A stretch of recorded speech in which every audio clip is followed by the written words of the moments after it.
आणि म्हणून मी आपल्याला एवढंच सांगतो, 10 वर्षामध्ये एकही सुट्टी न घेता पूर्णपणे देशाला समर्पित करणारा प्रधानमंत्री आपल्याला लाभलेले आहेत. आणि म्हणून मोदीजींनी आपलं आयुष्य राष्ट्रासाठी समर्पित केलंय. नरेंद्र मोदीजी यांचा जन्म राजनीतीसाठी नाही, राष्ट्रनीतीसाठी झालेला आहे. प्राण जाय पर वचन न जाय अशी भूमिका मोदीजींची आहे. देशभक्तीला त्यांनी प्राधान्य दिलेलं आहे. आणि मग राम मंदिर असो, 370 असो, मोदीजींनी दिलेला प्रत्येक शब्द त्यांनी पाळलेला आहे. या देशाला महासत्ता बनवण्याचं वचन त्यांनी दिलंय. आणि म्हणून हे वचन मोदीजी पूर्ण करतील याची गॅरंटी आहे ना तुम्हाला? आता मार्केटमध्ये देशामध्ये कुठली गॅरंटी चालते? मोदी गॅरंटी चालते. आणि म्हणून ही देशाची निवडणूक हे देशाचं भवितव्य ठरवणारी आहे.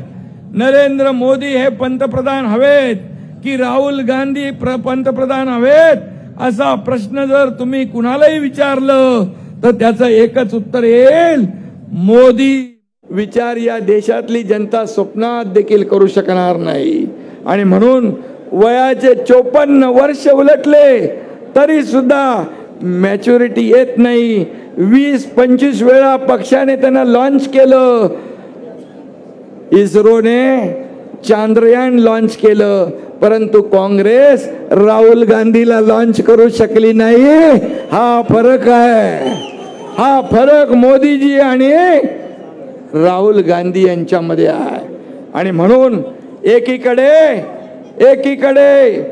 एक महायुतीकडे मोदीजींकडे आत्मविश्वास आहे आणि इंडिया अलायन्सकडे या ठिकाणी आपण पाहतोय जे नैराश्य आहे, त्या ठिकाणी अहंकार आहे. हा अहंकार माणसाला पराभवाकडे नेतो, अहंकार विनाशाकडे नेतो, परंतु आत्मविश्वास हा विजयाकडे नेतो. आणि म्हणून या देशामध्ये मोदीजी म्हणतात, अब की बार, अरे फिर एक बार, पण अब की बार. आणि आपलं महाराष्ट्राचं काय? अब की बार, अरे 45 पार. मोदी सरकार तर येणारच आहे, पण अब की बार 45 पार. आणि म्हणून यामध्ये आपल्या सुनेत्राताई या बारामतीमधून प्रचंड मताधिक्याने विजयी झाल्या पाहिजे.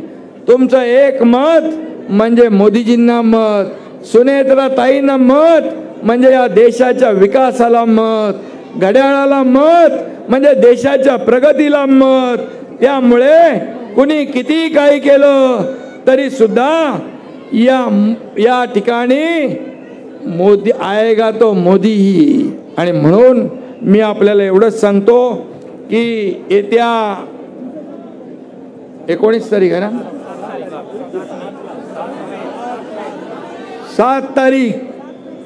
7 तारखेला अजून वेळ आहे, पण वेळ असला तरी डोळ्यात तेल घालून काम करायचं आपल्याला. एक मत महत्वाचं आहे. आणि म्हणून काही लोक ही निवडणूक भावनिक म्हणून करण्याचा प्रयत्न करतात. ही निवडणूक विकासाची आहे, भावनेची नाही. आणि म्हणून तुम्हाला एवढंच सांगतो, किती कुणी आटापिटा केला तरी सुद्धा आएगा तो मोदी ही. आणि म्हणून या बारामतीमधून देखील आपल्या सुनेत्राताई पवार यांना प्रचंड मताधिक्याने विजयी करा. एवढे लोक जर आलेत, यांनी जर 10, 20, 100 लोक मतं गोळा केली तर मला वाटतं 7-8 लाख मतं असेच मिळून जातील. तिकडे प्रफुल्लभाई 3 पक्षाचे 3 उमेदवारांचे फॉर्म भरायला आलेत, परंतु 3 उमेदवारांचे फॉर्म भरायला आपल्यापेक्षा निम्मी गर्दी आहे तिकडे. आपला एक फॉर्म भरायला एवढे प्रचंड जनता या ठिकाणी आली आहे.